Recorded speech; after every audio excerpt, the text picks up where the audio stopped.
श्री सद्गुरु महाराज की जय। महर्षि संत सेवी परमहंस जी महाराज का प्रवचन, भक्त और भक्ति का चमत्कार। इस प्रवचन का दूसरा अंतिम भाग। संत और भगवंत की परंपरा में सदा से यही परिपाटी चली आ रही है। पतितों को पावन करना उनका विरध है। तुम्हारो विरध गुरु है पतितन को तारण।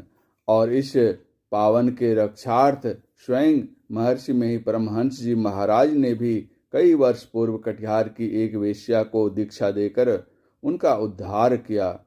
इस प्रकार ऐतिहासिक और पौराणिक कथाएं यह प्रमाणित करती हैं कि भागवत धर्म में भगवदीय स्थिति में जाति पाति की उच्चता या निम्नता पर भक्ति आधारित नहीं। भक्ति गणिका जैसी पतिता को पावन करती है और रत्नाकर जैसे घोर दुराचारी को भी सदाचारी बना ब्रह्मवत बना देती है। कहा नहीं जाता यह भक्ति की महिमा है या भक्त अथवा भगवंत की। महायोगेश्वरो हरि भगवान श्री कृष्ण के आदेशानुसार काशी के वाल्मीकि नामक स्वपच का पूजन महाराजा युधिष्ठिर करते हैं। अपने निवास निकेत में यज्ञ पूर्णता के हेतु कहना नहीं होगा, भक्त प्रवर स्वपच ने महाराजा युधिष्ठिर की प्रतिष्ठा पानी रख ली, अन्यथा यज्ञ की अपूर्णता के कारण वे बेपानी हो गए होते। स्वयं भगवान श्री कृष्ण महाराजा दुर्योधन का आतिथ्य स्वीकार नहीं करके शूद्राणी विदुराणी के निकेतन अनामंत्रित मेहमान बनते हैं। त्रेता युग में भगवान श्री राम ने अंत्यज शबरी के गृह खान पान करके भक्ति की आन और भक्तिन की शान रखी। भला ऐसा क्यों न हो, मर्यादा पुरुषोत्तम ही तो थे।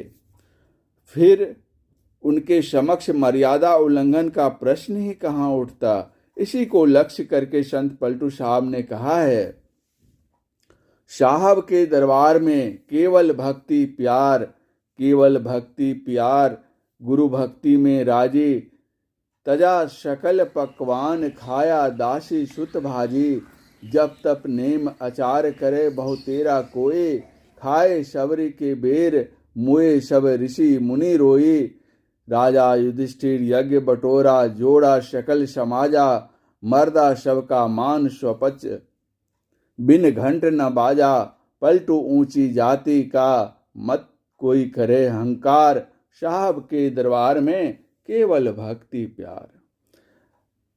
निम्न कुलोद्भाव कबीर साहब, रविदास जी, दादू दयाल जी भक्ति की भागीरथी में अवगाहन करके स्वयं निर्मल संत हुए और उन्होंने अनंत जीवों को निर्मल बनाकर अनंत स्वरूपी के मार्गदर्शन किए।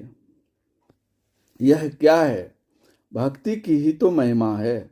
दासी सुत का देवर्षि होना, घट योनि का श्रेष्ठ मुनि होना और वाल्मीकि का ब्रह्म होना भ्रम नहीं सत्य है, और सत्य का साक्षात करा देना भक्ति का चमत्कार है। इस दृष्टि से ऐसा प्रतीत होता है कि अध्यात्म शास्त्र को यह सिद्धांत निर्विवाद रूप से स्वीकृत है कि कोई बड़ा दुराचारी ही क्यों न हो, यदि वह अनन्य भाव से भगवत भजन करता है तो उसे बड़ा साधु ही समझना चाहिए, क्योंकि उसकी बुद्धि का निश्चय अच्छा रहता है, वह जल्दी धर्मात्मा हो जाता है और नित्य शांति पाता है। भगवान श्री कृष्ण का यह महाकाव्य है। हे अर्जुन, तुम खूब समझे रहो कि मेरा भक्त कभी भी नष्ट नहीं होता। अपि चेत्सु दुराचारी भजते मामनन्य भाक्, साधुरेव स मंतव्यः सम्यगभ्यसितो हि स, क्षिप्रं भवति धर्मात्मा शाश्वतशन्तिं निगच्छति, कौन्तेय प्रति जानीहि न मे भक्तः, प्रणश्यति। गीता अध्याय 9। उपर्युक्त 30वें श्लोक का भावार्थ ऐसा न समझना चाहिए कि भगवत भक्त यदि दुराचार हों तो भी वे भगवान के प्यारे ही रहते हैं। भगवान इतना ही कहते हैं कि पहले कोई मनुष्य दुराचारी भी रहा हो, परंतु जब एक बार उसकी बुद्धि का निश्चय परमेश्वर का भजन करने में हो जाता है, तब उसके हाथ से फिर कोई भी दुष्ट कर्म नहीं हो सकता और वह धीरे धीरे धर्मात्मा होकर सिद्धि पाता है तथा इसी सिद्धि से उसके पाप का बिल्कुल नाश हो जाता है। लोकमान्य बाल गंगाधर तिलक। भक्ति बीज अर्थात योगारंभ रूप संस्कार की अविनश्वरता के संबंध में पूज्यपाद महर्षि मही परमहंस जी महाराज के ये विचार हैं। योगारंभ रूप संस्कार जब से अभ्यासी के अंदर बीज रूप से पड़ जाता है, तब से वह उसके साथ तब तक वर्तमान रहता है जब तक अभ्यासी को मोक्ष और परम शांति न मिल जाए। संत कबीर साहब ने भी कहा है, भक्ति बीज बिन शय नहीं, जो जुग जाए अनंत, ऊंचे नीचे घर जन्म ले, तऊ संत को संत। भक्ति बीज पलटे नहीं, आए पड़े जो चोल, कंचन जो विष्टा परे, घटे न ताको मोल। श्रीमद् भागवत गीता के 2 अध्याय में भगवान श्री कृष्ण की यह अमर वाणी है। नेहाभिक्रम नाशोस्ति प्रत्यवायो न विद्यते, स्वल्पम यस्य धर्मस्य त्रायते महतो भयात।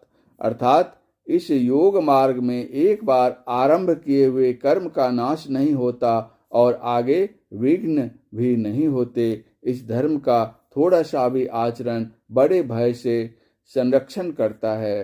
तात्पर्य है कि आत्मा अमर होने के कारण इस पर लिंग शरीर द्वारा इस जन्म में जो थोड़े बहुत संस्कार होते हैं, वे आगे भी ज्यों के त्यों बने रहते हैं तथा यह योग भ्रष्ट पुरुष अर्थात कर्म योग को पूरा न साधने के कारण उससे भ्रष्ट होने वाला पुरुष अगले जन्म में अपना प्रयत्न वहीं से शुरू करता है जहाँ से उसका अभ्यास छूट गया था और ऐसा होते होते क्रमशः अनेक जन्म संसिद्धस्तो यान्ति पराम गति।